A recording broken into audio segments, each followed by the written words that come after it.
It was 2007. Reverend Reggie Longcrier asked a provocative question during the CNN YouTube presidential debate.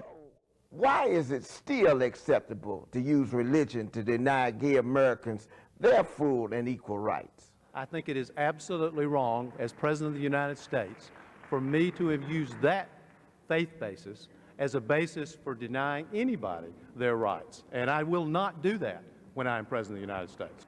Behind that explosive question was Mitchell Gold.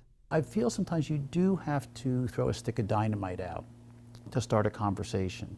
Gold is a co-founder of Mitchell Gold plus Bob Williams and founder of Faith in America, an organization that aims to elevate the misuse of religion to deny people their equal rights, especially the LGBTQ plus community.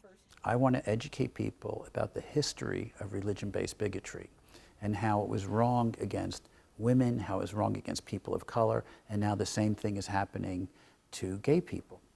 And they said, oh, no, no, no, you can't do that. But he did, with a singular focus in mind, to take homosexuality off the sin list, an issue that led him and too many young people today to consider taking their lives. For 10 years, I prayed not to be gay. It didn't work. I did everything. And I wondered, why did God hate me? What did I do so wrong? That's a terrible thing for a child to feel, an innocent, vulnerable teenager.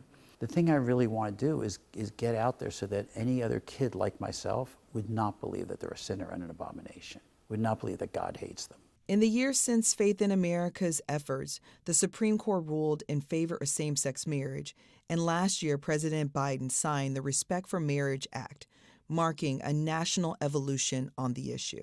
Mitchell and I sat down as Republican presidential candidates addressed the Faith and Freedom Conference, and as the nation awaited the Supreme Court's decision on 303 Creative versus Eleni, a case with major implications affecting LGBTQ plus rights. What do you think the question is before the candidates this cycle going into 2024?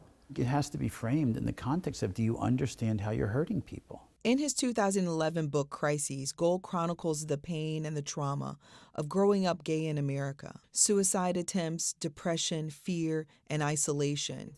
He calls it the silent epidemic affecting millions of gay youth and asserts that religion is still a major factor. That's the thing that's really un-American, is when you use your religion to hurt other people.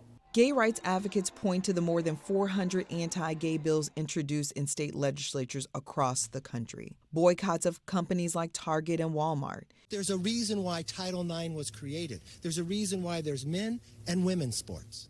And attacks on transgender rights as a threat to the progress made. Yet a recent CBS poll found an overwhelming majority of Republican primary voters prioritize economics over so-called culture wars. How do you create room and space for them to evolve on the issue? Well, it's a huge question, and it's complicated. And the faith component is two things. One is it's to educate people about the harm, to bring out religious voices who are positive, who are affirming. Mm-hmm. But the other thing is, I want to be careful how I say this, we have to marginalize people who are causing this harm. Mm-hmm. We can't call them the Christian right. We can't call them Christian conservatives. Mm-hmm. These are people that really are causing an enormous amount of harm. And it's up to our advocates to figure out how to communicate about that. When asked about a May report by Public Religion Research Institute that found that the importance of religion in the lives of Americans is on the decline in the past decade, Gold says it's those in power who continue to use their religious beliefs to inflict harm. He pointed to Florida Governor Ron DeSantis' use of the word indoctrination as code to strike fear and advance a bigoted agenda. I have a dream that there will be a day when no religion teaches that, quote unquote, homosexuality is a sin, that no religion marginalizes LGBTQ plus people.